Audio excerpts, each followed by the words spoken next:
to arachnids, anthropomorphic representations of the subconscious in Roald Dahl's James and the Giant Peach. Roald Dahl, admired for his delightful and often peculiar children's novels, published James and the Giant Peach in 1961. Decades later, and 6 years following Dahl's death, Henry Selick released the film adaptation. Although children remain the primary readers of Dahl's James and the Giant Peach, his work contains complex psychological implications demonstrated through his elaborate use of anthropomorphic and symbolic representation. These literary techniques serve primarily to transform abstract notions into tangible concepts more easily processed by younger audiences. James' alternate reality, created as a means to confront his internal and external conflicts, demonstrates Dahl's effective use of literary communication to express archetypal fears and struggles of childhood. The storyline recounts James' adventures as he travels across the Atlantic Ocean alongside several anthropomorphic friends, utilizing an exceptionally sized magical peach fastened to a flock of birds for transportation. As I explore the contextual and visual implications, as well as the overall significance of James and the Giant Peach, I will refer specifically to the scene in which James confronts the antagonist, the rhino, in Selick's 1996 interpretation of his illustrated tale. The movie scene begins ominously as grim, reddening clouds smother the sunlight and obscure New York's vibrant city lights from James and his fellow navigators' views. The somberly lit sky heavily contrasts against the vibrant orange-hued peach and the luminous New York City below. From these clouds emerges the dreaded protagonist, the rhino. Upon recognition of the angry rhino and its association as a source of fear and intimidation, all of James' friends instantaneously shriek out and fight. At this instant, several happenings of consequence occur. The centipede is blinded by a picnic blanket, their prized compass falls into the city below, and James advises his fellow passengers to climb up into the radio. James loudly declares that he will not allow the rhino to get his friends as he did his mom and dad. As the rhino approaches the very fearful James, the earthworm advises James to interpret the situation in a more positive manner. In this moment, James boldly confronts the rhino and insists that he no longer fears the rhino since he only consists of a lot of smoke and noise. The rhino disappears as a burst of lightning severs the peach from the rigging, and James falls down into a dark, unknown oblivion. In this particular instance, by assuming command of the peach, James displays the inversion of character traits that lead to the development and maturity common in fairy tales. Upon confronting James' fear of death, Dahl proceeds to thematically address the issues of fate, free will, and fear. Despite already reaching the New York skyline, James continues to appear significantly distraught as the compass detaches from the peach, falling into the city below. One character shouts that they have been blown off course, although this seems rather implausible. As a system of navigation, the compass has enabled James to find his way to New York. It consequently provided the crew with a sense of direction, certainty, and control. In this sense, losing the compass could be indicative of James losing direction, feeling powerless, and possibly accepting the notion of fate rather than free will. As James' parents were unprepared for an untimely death, the rhino seems reminiscent of uncertainty and the uncontrollable aspects of life, specifically death. Likewise, the rhino represents fear insofar as its disappearance coincides with James' confrontation. Thus, James' voyage may be viewed metaphorically as a pilgrimage, a process of maturation that culminates in his arrival at the ultimate literal and figurative destinations. Dr. Mark West, in his 1999 book, Psychoanalytic Responses to Children's Literature, argues that Dahl's story represents a tale of regression and rebirth, instigated by James' desire to return to the womb. James' sense of displacement, according to West, ultimately leads to desire to regress into the metaphorical womb represented by the peach. Although the story revolves around a very unrealistic fantasy, the issues and reality with which James copes remain quite standard for a maturing boy of this age. Thus, one may argue that although James' voyage serves the symbolic progression of maturation, this maturation only occurs following a necessary regression. This regression stems from his unease regarding his parents' death. Dahl therefore makes a strong Freudian connection between one's experience as a child and their subsequent impact in adulthood, an intriguing concept since his own personal experiences often appear reflected in his work. According to Elaine Donaldson, certain circumstances in Dahl's adolescence, namely Dahl's recognition of the instability of the family unit, engendered in him an understanding of the unspoken fears of childhood. She elaborates by stating that this particular theme pervades most of his writing. Dahl's narration thus subverts conventional depictions of some more supportive familiar dynamics, meanwhile undermining adult power and legitimizing the virtue of the child protagonist. In this particular scene, amid the start of Jane's confrontation, James insists to the rhino that he's not fearful. Ironically, however, just as the sky begins to rain, tears cascade down Jane's face.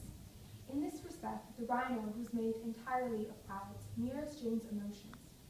Weather reflects his apprehension and fear as he confronts the rhino. Meanwhile, all of the anthropomorphic companions display varying reactions to his appearance. Some, like Miss Ladybug, urge James to take action, while the earthworm advises James to look at the situation from a more positive perspective.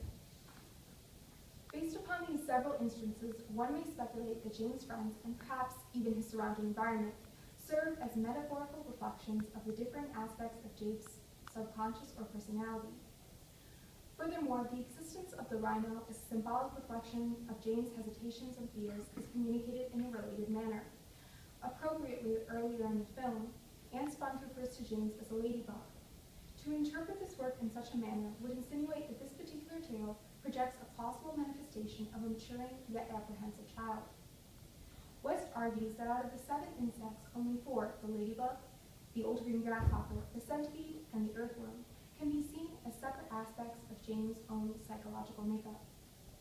However, if one argues that these anthropomorphic companions serve as fantasy-based projections of James' imagination, rather than simply an alternate reality where animals typically possess human qualities, then the remaining 3 characters must serve a concrete purpose within the context of the story.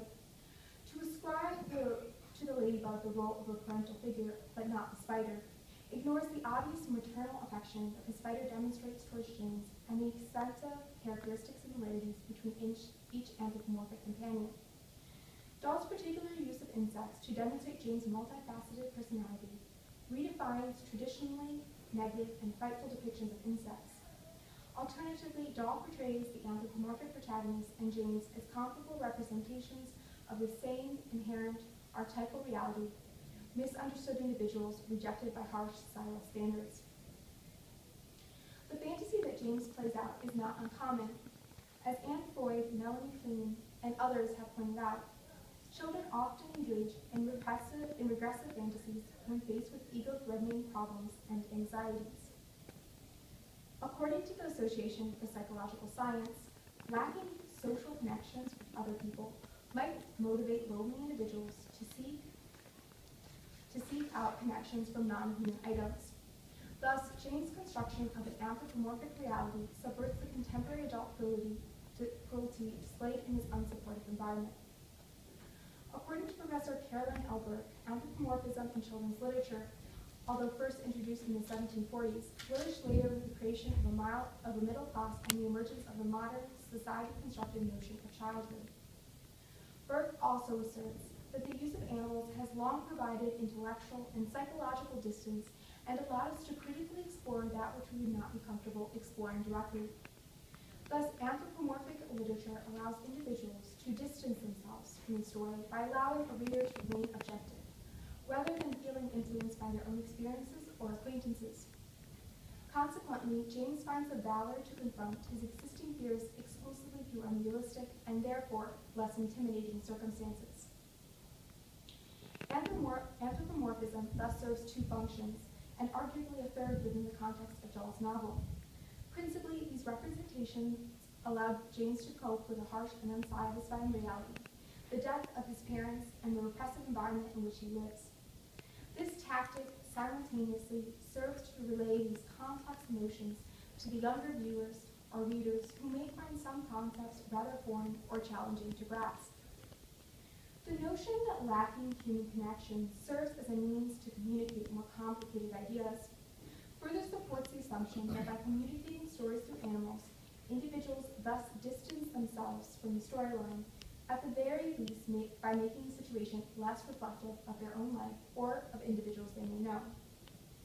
Thus, anthropomorphism demonstrates not only James' isolation, but also serves as a means to relay often difficult information, such as the concept of death, to young children by simplifying fears and struggles. Moreover, this tactic serves as a way for Dahl to dwell on his own past, that which has invariably defined his own life and writing, by simplifying a sensitive history into a much more relatable and vibrant storyline. The symbolism in the following novel extends beyond the author's meaningful anthropomorphized characters and is particularly evident with his selection of the peach as a traveling vessel. Dahl's elaborate anthropomorphic portrayal, as well as his utilization of the peach, often inspires speculation as to the influence of Japanese folktale Momotaro on the story's construction. Dahl utilizes the peach as a mechanism to portray James' involvement and empowerment as a character, meanwhile providing greater thematic context for the readers. The peach, beyond serving as a means of transportation, nurtures James until his subsequent maturation. Eve Dahl asserts that the peach embodies growth and destruction, feminine power, vulnerability, promise, and ultimately disappointment. Traditionally throughout Japanese folktales, the peach signifies fertility. She elaborates by stating that the peach serves as an archetype of regeneration.